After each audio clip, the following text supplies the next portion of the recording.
everyone, it's Renee with Delaney Jane Cards. Welcome back to my channel. Today we are going to be using Joy Clair Designs Bumble Bear, and I printed it out in this sepia tone, which kind of gave me the no line coloring feels, and I thought that was kind of cool. Usually I steer clear of no line coloring in general because it scares me because there's no black lines. But I also used to steer clear of digital images because there's only black lines. I don't know if that makes any sense, but I guess I felt like I had options. I could stamp an image in brown or in dark green or something like that and kind of get a lined, no line look.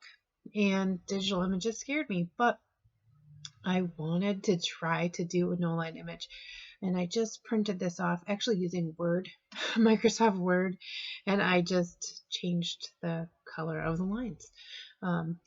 Yeah, it was actually kind of more technically advanced than I had hoped it was going to be, but I did get it figured out. And yeah, so that's how we got brown lines. And I loved most of the coloring in. There is another technique that I really want to show you. It is stippling to give this bear a fuzzy look. But first I need to color him completely. And I figured while I'm doing that, I will talk to you a little bit about this bear image. Now, this image does not mean the same thing to the person that drew it. This was drawn by Melinda, by the way. She has some really adorable stamp sets with Joy Clair Designs, and this one here will be linked below. It comes in a physical and a digital set. Anyway, back to this bear. This bear reminds me of a bear that's here at my house. In 2013, my husband and I had a daughter. Her name is Delaney. She is, well, my channel here is Delaney Jane Cards. And she was born in October of 2013. While I was pregnant with her, I joined an online support group of moms that were all pregnant from all over the world. To this day, we are still friends, just so you know. So if you're looking for an online support group, it's something you should definitely do. They're usually private, and it's just people that are do the same time. They're going through the same things. Anyway, we were all pregnant, so everybody was feeling the kicks and having the questions and, doing all that stuff at the same time. And Delaney wasn't the first one born in that group. There was actually 3 babies that have survived that were born before her. A set of twins and a singleton. And anyway, after she passed away, this group of ladies had grown incredibly close. I think there's just something about being super vulnerable in that pregnant stage, in having something like this happen, and as an outsider seeing the struggle and everything that we went through, I think it just made us all much closer. Back to the card here for a minute. So I'm using a stippling technique. I did not use the lightest color, which was my E11, to start my stippling. I started it with my E13, stippled over everything, and then really just used the darker and darker shades to stipple into the shading. Well, back to my story. So when Delaney passed away, these women, they felt it huge. I mean, I felt it big. I still feel it today, but they felt it huge. They were all very vested in her, in my pregnancy, in her struggle, in my emotions, in my grief, in my support. They were very vested. One of the moms sent some flowers. She did it a couple times, and one of the times it came with this bear that was dressed up in a bee costume, which we still have. If I received a gift for Delaney or after Delaney passed away, I still have it. I can't part with it. I just can't. But this bear is still in my house. It's actually in my youngest daughter's bedroom now. Her name is Adelaide.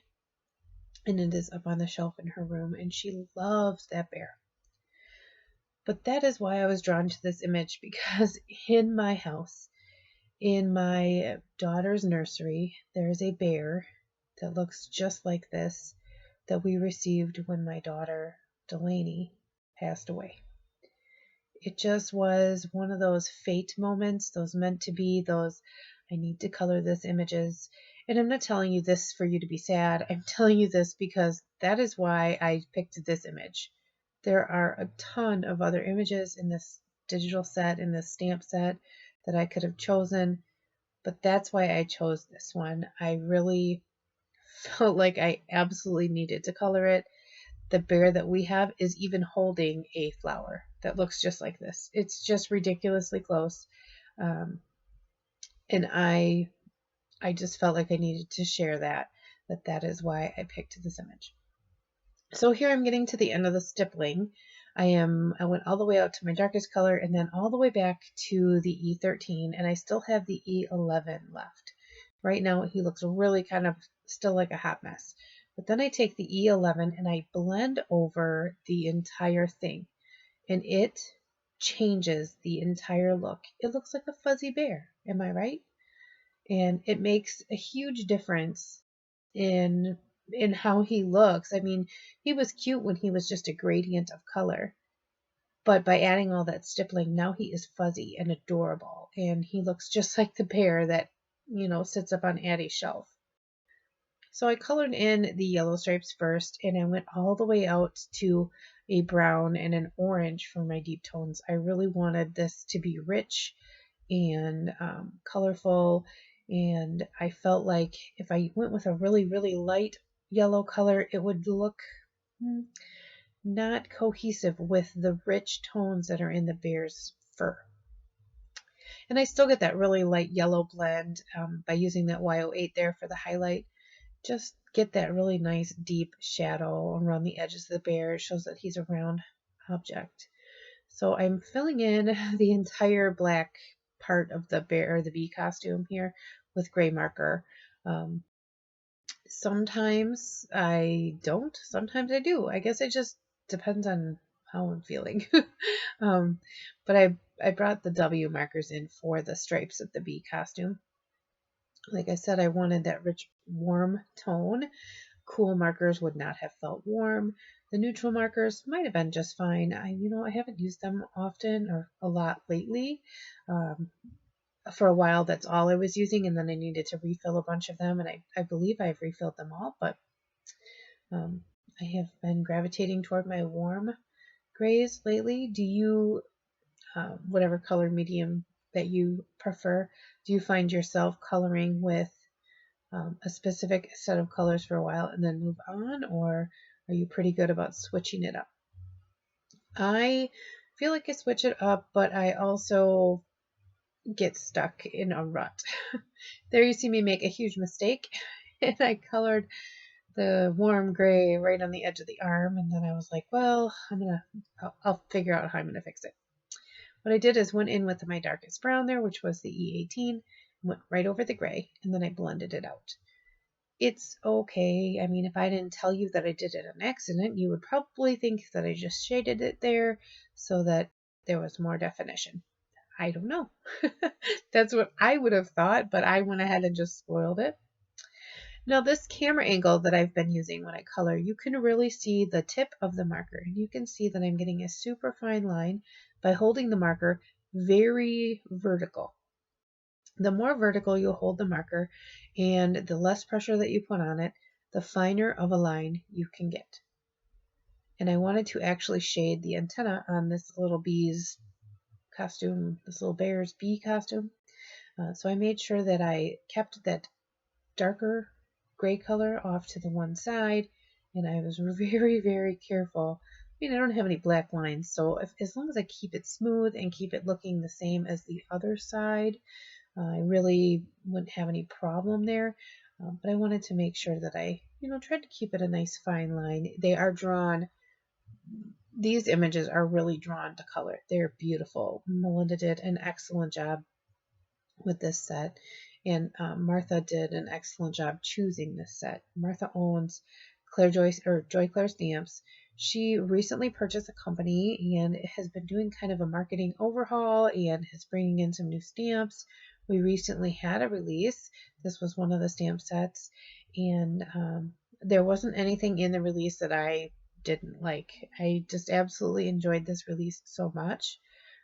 Here I pinked up the cheeks and the ears just a little bit with that RB42. It didn't do much to the face, but it did enough to the ears that it made them a little more pink in the inside. I used those same warm grays here for the nose and made sure I left a little highlight because it should be shiny. The little button nose on the bear is shiny. And then I wasn't sure what else I was going to do. I got that bear colored and I felt so accomplished, and I didn't want to screw this up because so far I was really liking how it was turning out. So I pulled up the same yellow tone markers that I used for the bear's costume, except I added an additional yellow, which is the Y08. Oh, here when I was coloring the flower, I realized that part of his hand was underneath the flower there. So here I'm going to use the same dark shadow tones, and I'm going to shade each of the petals of this flower. You can see that I'm going right along the edge of the petal, and where one petal would kind of go over the next petal and where it would be kind of dipped inward toward the center of the flower. I'm going to add shading there. See how I'm going along the edges? Only the edges that are actually like underneath the petal. And then I'm going to blend that out with that. It's a YR14. I believe this is an E19 YR14, Y08, and then Y02 blend. It just gave me, I did add in the Y17 to kind of bridge the gap between that YR14 and the Y08. And I'm going all the way over the shading and everything just to add that brightness of the yellow. And then I got to these petals and I realized that I wanted to brighten up the very tip. So that's why I brought in this Y08 here, and it just absolutely brightens up this flower. It definitely reads very similar in tone as the stripes of his bee costume, but it looks a little brighter. So it looks a little bit different, but still cohesive. And I like to do that when I'm coloring, kind of keeping the colors very cohesive. It just looks good to the eye, to my eye anyway. I am not an artist. I wouldn't even claim to be a colorist. Have always claimed to be a card maker. It allows me to dabble in everything and not have to master anything, and I love that about card making. So here I use the same brown tones that I used on the teddy bear on the, I'm going to call it a sunflower, and then I did add a little bit of stippling to the center because that is where all the little seeds are on the flower. And since I added all the texture to the bear, I wanted to make sure that I brought that texture in somewhere else. Here for the little bumblebees, I am going to color them very, very simply, very similar to the stripes on the bear. I do not go as deep in tone because they are secondary things. They are not the main image. They are just little supporting characters in this whole little coloring scene that we're doing. So on the note of being a colorist, do you consider yourself a colorist if you like to color? I love to color. I love to color with my Copics. I love to color with my colored pencils. I love to paint. I love to ink blend. I love to color. I love to use color, which is why I will never say that I'm a colorist, because I enjoy all of the forms of bringing color to paper or to an image. That is why I 100% always, without a doubt, will tell you that I am a card maker. I love the concept of making a card. It is one tiny little art project at a time. I get to finish it up. I get to give it away or sell it or hoard it, but I get to finish it one little tiny art project at a time, and I can feel like I mastered something, or at least kind of mastered something, and then I can move on to something else. In the month of March, I practiced my watercoloring. I need to get back and play with that a little bit more, but that was really fun. I tried to only use my watercolors for the month of March. There were a few other videos in there that I used other things, Copics and colored pencils. But for the most part, I stuck to the watercoloring, and I believe that it absolutely made me better with my watercolors. I was more confident, and I feel like I understood how my personal set of watercolors worked much better at the end of that month. I use my Copics a lot. I color with them a lot, but I feel like I need to focus on another medium. Is there a medium that you think that I should focus on next? I do have color pencils. I do have my watercolors, and I have Copics. I also have water-based markers like Zig clean color markers and a few Tombow markers. And in my coloring mediums, I also have several colored inks. I have the Distress line of inks in some of the Distress oxides, as well as other ink pads from other companies that are in other colors. Now, with all that being said, is there a particular coloring form that you think I should focus on to build my skills? Because, like I said, I am a card maker. I can dabble in everything and not master anything, but I do like to have kind of a solid base of skill, practice, technique underneath all of this fun. I mean, I do color for me, and I don't always follow the rules. I do what looks good to my eye and just hope that it looks good to everyone else's too. Not always the case, but sometimes. So I would like to know from you, is there another medium that I should be practicing? Because I love my Copics, and they are my go-to. If I had to pick, that would be where I would go. But I absolutely, like I said, enjoyed my watercolor month, and I do feel like I will be going back to some watercolors here real soon, just to bring them back because I kind of miss them. We have skipped over a bunch of the coloring here. I used that RV42 for the bees' noses and some E11 for their faces. And then here I'm using this BG combination for the bear's wings. I slowed it down here for this larger wing so that you could really see what was going on. It's BG70, BG72, BG74. Is it 74, 72, 75? 70, 72, 75. There is quite a gap between the 70 and the 72, so I do have to kind of scrub at the edge. You can see here that I am doing that with the nib, just scrubbing. It's lightly, but you can see how it moves the color around. It has a lot of colorless blender in this marker, so it will move the color around and help blend it. Some people tell you not to go back over.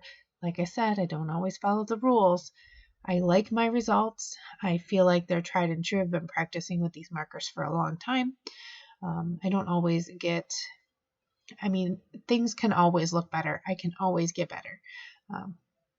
But that is how I do it. So for the eyes, this little bear comes to life when I start messing with the eyes. So far he's cute. But because his eyes are printed in that light brown color, they don't really pop. So here I am filling in the black parts of his eyes with this Copic multi-liner. And then I'm going to use a white gel pen to add the white to his eyes here. And he becomes so stinking cute. I just couldn't even, I was like, oh my goodness. Then I added a few white gel pen details dots to his fur. And this is the number 10 Jelly Roll pen that I'm using here. It's got a thicker line, and it rolls really nice. So then I wanted to add some highlights. Oh, first I did the little bee's eyes. Then I wanted to add some additional white highlights, but I didn't want it to be so thick. So here I pulled out the number 5 gel pen, and I used that to add the little pupils into the bee's eyes. And then I added some little white details to the bear as well. And you can see how much finer of a line that is. I don't always use this number 5 gel pen. It doesn't roll as nice as the 10. I think it's just because it's a smaller, like ballpoint pen kind of deal. And then I added this glittery pen over the wings. This is about where I realized that this golden color was kind of the wrong color for this because I can see the edges of the wings. And I was really sad because I was like, did I just screw this whole thing up? I'm going to have to throw this all away. And then I was like, no, I am not. I'm going to just keep going. So I pulled out this Digis hexagon embossing folder. I've had this one forever. I almost always have A2 size embossing folders, and that one's kind of big. I don't even know where I got it, but I don't know why I got a bigger size. It's weird. But I have this piece of yellow cardstock, and I'm going to ink blend on it. Carved pumpkin, and this is the marigold one. What is that color? Dried marigold. And I'm going to blend those just to give a gradient of color on my colored cardstock. This is something I really enjoy for backgrounds. You kind of get, it's the cheater ink blending method, because that yellow sure looks really, really beautifully blended. That's the color of the cardstock. So then I wanted this pattern impressed into the background, and I took a brown Distress Oxide and I inked up the parts of the folder that are going to deboss, so be inside the lines. And when I embossed it, then I got the line pattern and the texture. Just had to make sure that I used that side of my paper. And then I wanted my sentiment. And see here, all the sentiments are like the same brown color because I printed the whole thing in that color. So I went to another sheet that is printed in black, and this one here says, thanks for being there. And I thought that was the perfect sentiment for kind of an encouragement card, a thank you encouragement card, and we could use a lot more of those always. So I cut these out with my Simon Says strips, sentiment strips. They're probably my most used die in my craft room. When I bought them, I did not think that that was going to be the case, but I use them all the time. Then I chose to mat this on a piece of dark brown cardstock, and then I wanted to kind of subdue this honeycomb pattern behind my bear here just a little bit. So I decided on a piece of really thick vellum. This stuff is super thick. It is from Muse Studio, and I'm not sure you can even get it anymore, but I have this giant pack of it. So I do use it quite a bit. You can see just how thick it is. It's almost hard to see through, which is good sometimes. I mean, you can see through it, but then not so much. And I ran that through my embossing folder so it had the same texture. And then I decided to stick it down. I made sure where I put the adhesive was right behind the bear. I mean, I can't even see the adhesive. It's that thick. But you never know. Somebody might be kind of picky and be like, I can see the glue. So I hid it behind the bear. It also allows the edges for that circle to kind of float off the background there.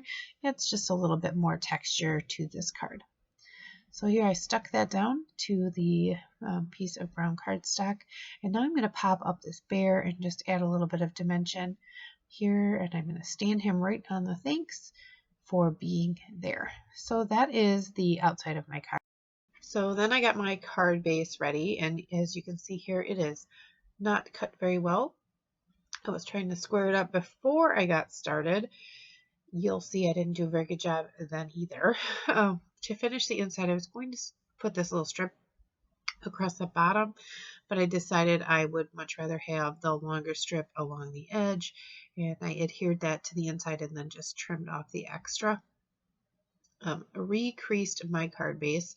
Super hopeful that I had cut it square and it was all better now. And it's not. You can see that there's a white edge. I will go in and fix that later, but I wanted to take care of this golden line around the wings. First I tried some sequins, and that line was bothering me so much that I needed to fix it first. So I took the white Blizzard Nouveau drops and I put that all over the wings. I thought it made the wings look, first of all, like they had depth and dimension, which is why I picked the darker color underneath. But it also made them look like they had this golden edge. Then I took a little bit of water on my glass mat there and a flat paintbrush, and I just went over the Nouveau drops. It allowed me to get a flat finish on that, smooth out the layer of Nouveau drops. Then I added these copper penny Nouveau drops here, just a few of them around the bear. I thought that he needed just a little bit extra, and I do absolutely love this little bear. He has good thoughts for me. Somebody took time out of their day in their life and sent us just a little token of their love, which we still have in our home today. So that's why it reminded me, that's why I colored this bear. So have you tried digital images with different colored lines? And again, is there a medium that I should be focusing on my channel? Do you have any suggestions? I absolutely appreciate you stopping by. I would love it if you would subscribe and comment. I love chatting in the comments. And as I always say, give cards generously. Bye.